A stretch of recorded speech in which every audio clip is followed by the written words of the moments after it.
Sony is about to launch its hotly anticipated successor to its PlayStation 3 video games console. We learned this exclusively this morning.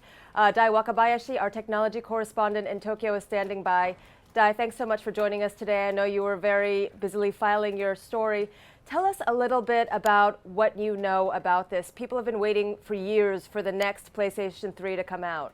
Yeah, so Sony sent out invitations today to an event in New York, which they're calling the PlayStation meeting, and they're kind of cryptically teasing, prepare to see the future. And so what we've been able to confirm through talking to our various sources is that what they will announce is the successor to the PlayStation 3. Most people are calling it a PlayStation 4. We don't really know what it will officially be called, but it is going to be their next generation home video game console. Do we know anything about the specs or the features of this new console by Sony? Yeah, I think we've, over the last year or so, we've done some reporting. One of the things that we've learned over time is that they're going to use a graphic chips from AMD. As you may recall, last time Sony spent a lot of money developing their own processor for the PlayStation 3, and that was part of the reason why it came in at such an inflated price.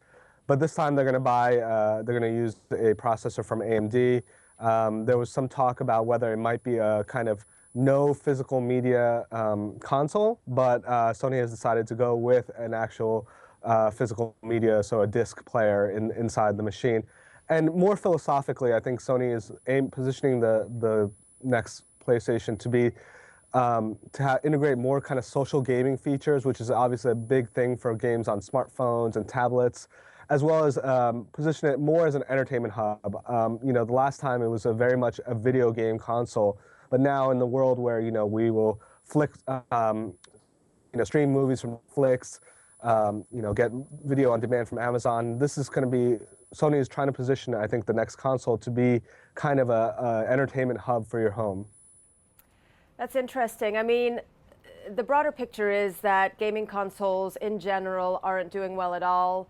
Nintendo, as you wrote yesterday, has slashed its outlook for Wii U sales for the rest of the year. So the bigger question is, in an era where people are playing more games on their smartphones, is this the device that's really going to bring Sony back into profitability?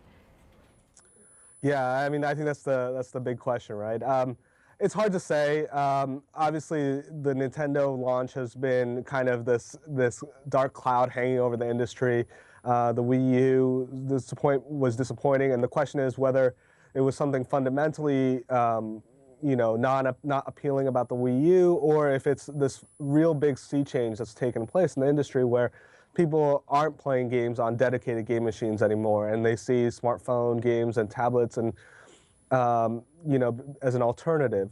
What we can definitely say is that there is so much competition for your entertainment time, whether it's, social networks or whether it's, video streaming anywhere to any device.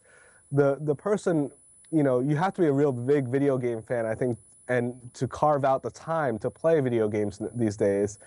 Because, if you have a spare 5 minutes, you can play it on your smartphone, and that may be enough to give you your video game fix for the day. Right. And the other thing that's interesting about this is that Sony is beating Microsoft to the punch in terms of coming out with the next generation console. How significant and symbolic is that?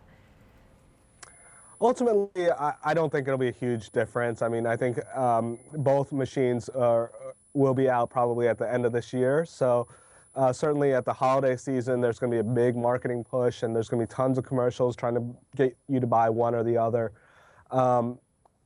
At the end of the day, I think it doesn't really matter who announces their machine first. It may make a difference when who gets to market first, but we don't know who's, right now we're not sure who's going to be first to market.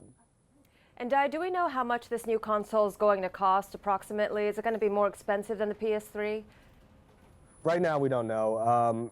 Certainly, Sony learned a painful lesson, I think, with the pricing of the PS3.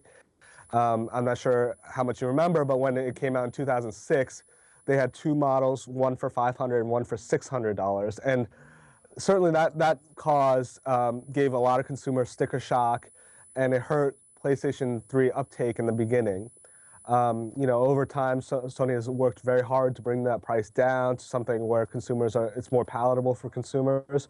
But I think that did teach Sony a very humbling lesson about, where the kind of pain points are and how much consumers are willing to pay for a new game machine. Right. Thanks so much, Dai. We'll be following this story today. For more on this story, please go to WSJ.com. For Asia Today, I'm Mariko Sanchanta.